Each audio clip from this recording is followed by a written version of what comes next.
Today's headlines brought to you by Malabar Gold and Diamonds. Houston ആസ്ഥാനമായി പ്രവർത്തിച്ചു വരുന്ന international prayer line March 11 ചൊവ്വാഴ്ച സംഘടിപ്പിച്ച 565ാമത് സമ്മേളനത്തിൽ ബൈബിൾ അധ്യാപകൻ, പത്രപ്രവർത്തകൻ, എഴുത്തുകാരൻ, ചരിത്രകാരൻ എന്നീ നിലകളിൽ അറിയപ്പെടുന്ന ഡോക്ടർ ബാബു കെ വർഗീസ് ബോംബെ മുഖ്യ സന്ദേശം നൽകി.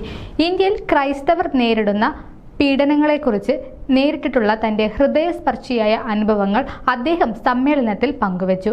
Shri Joseph P Raju, president gospel mission of India, Detroit, Michigan പ്രാരംഭ പ്രാർത്ഥനയോടെ യോഗം ആരംഭിച്ചു.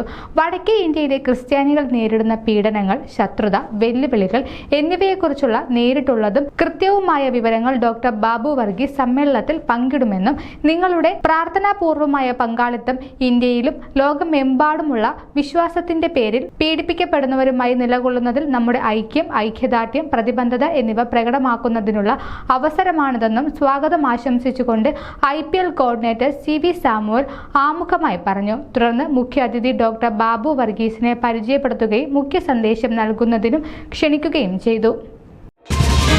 This news reel is brought to you by Malabar Gold and Diamonds.